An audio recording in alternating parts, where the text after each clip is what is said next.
নমস্কার বন্ধুরা, আমি রেখা ঝটপট রান্নায় আপনাদের সবাইকে স্বাগত জানাই। আজকের রেসিপি নিরামিষ নতুন ছোট আলুর দম। তো চলুন রেসিপিটা শুরু করি। খুব সহজভাবে আপনাদেরকে বানিয়ে দেখাবো, আশা করছি নিশ্চয়ই আপনাদের ভালো লাগবে। প্রথমেই দেখুন গ্যাসের ওভেনটা অন করে একটা কড়াই বসিয়ে দিয়েছি। এর মধ্যে দিয়ে দেব কিছুটা পরিমাণে সরষের তেল। এইখানে দেখুন পরিমাণ মতো আমি ছোট আলু নিয়ে নিয়েছি, লবণ দিয়ে সেদ্ধ করে নিয়েছি।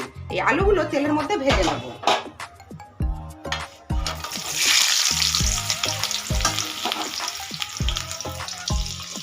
এর মধ্যে সামান্য পরিমাণে হলুদের গুঁড়ো দিয়ে দিলাম। এবার আলুগুলো লাল করে ভেজে নেব। এই রেসিপিটা আমি কিভাবে সহজভাবে বানাই সেটাই আপনাদের সাথে শেয়ার করব। এইখানে আলুগুলো আমাদের ভাজা হতে থাক, ততক্ষণ আমি একটা মশলা বানিয়ে নিই। এখানে দেখুন 4টে কাজু বাদাম নিয়েছি, 2টো কাঁচা লঙ্কা, একটা পাকা লঙ্কা, 3টা মিডিয়াম সাইজের টমেটো কুচি, 1-1.5 ইঞ্চির মতো আদার টুকরো, 1 চামচ চাল মগজ। এই সবগুলো মিক্সিতে একটা পেস্ট বানিয়ে নেব। সামান্য জল দিয়ে পেস্টটা বানাবো। দেখুন আলুগুলো আমাদের ভাজা হয়ে গেছে, একটা পাত্রে তুলে নেব। এবার দেখুন কড়াইয়ের মধ্যে কিছুটা তেল আছে, আর কিছুটা তেল অ্যাড করে দেব। এই তেলের মধ্যে দিয়ে দিলাম 2টো তেজপাতা, 2টো শুকনো লঙ্কা, 2টো ছোট এলাচ, 2টো লবঙ্গ, 1/2 চামচ গোটা জিরা। ফোড়নটা একটু ভেজে নেব। দেখুন ফোড়নটা ভেজে নিয়েছি। এই সময় এর মধ্যে দেব তেলের মধ্যে সামান্য হলুদের গুঁড়ো, আর দেব 1/2 চামচ কাশ্মীরি লাল লঙ্কার গুঁড়ো।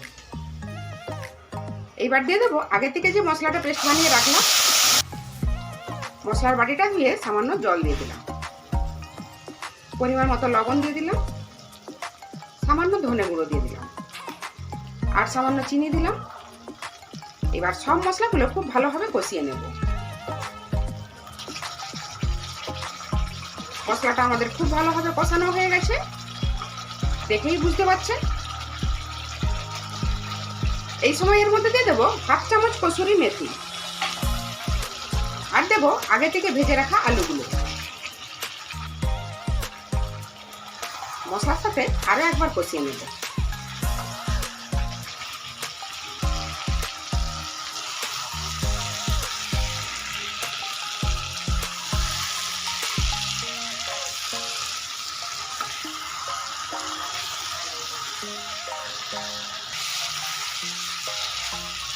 দেখুন মশলার সাথে 2 থেকে 3 মিনিট কষিয়ে নিয়েছি। এইবার এর মধ্যে দিয়ে দেবো পরিমাণ মতো গরম জল।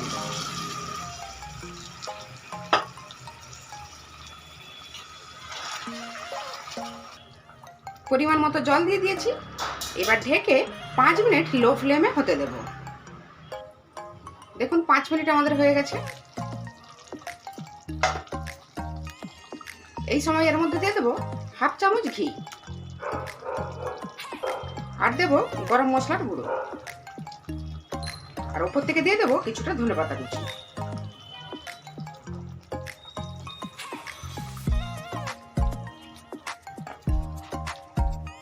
মিশিয়ে নেব। এবার ঢেকে 10 মিনিট রেস্টে রেখে দেব। গ্যাসের ফ্লেমটা অফ করে দিলাম, তারপর আপনাদের সার্ভ করে দেখাচ্ছি।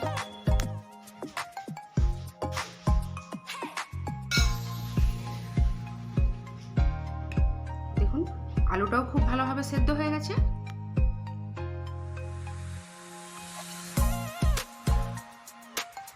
দেখুন বন্ধুরা, গরম গরম নতুন আলুর দম আমাদের একদম রেডি। এটা কিন্তু একেবারেই নিরামিষ। যারা নিরামিষ খান তারা অবশ্যই একবার এইভাবে বাড়িতে ট্রাই করবেন। খেতে কিন্তু দারুণ হয়েছে।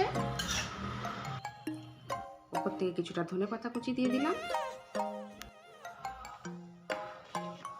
এই ঠান্ডার দিনে এইরকম নতুন আলুর দম আর কড়াইশুঁটির কচুরি খেতে কিন্তু দারুণ লাগে।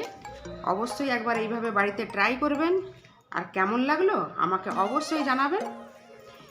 আজকের এই রেসিপি আপনাদের কেমন লাগলো?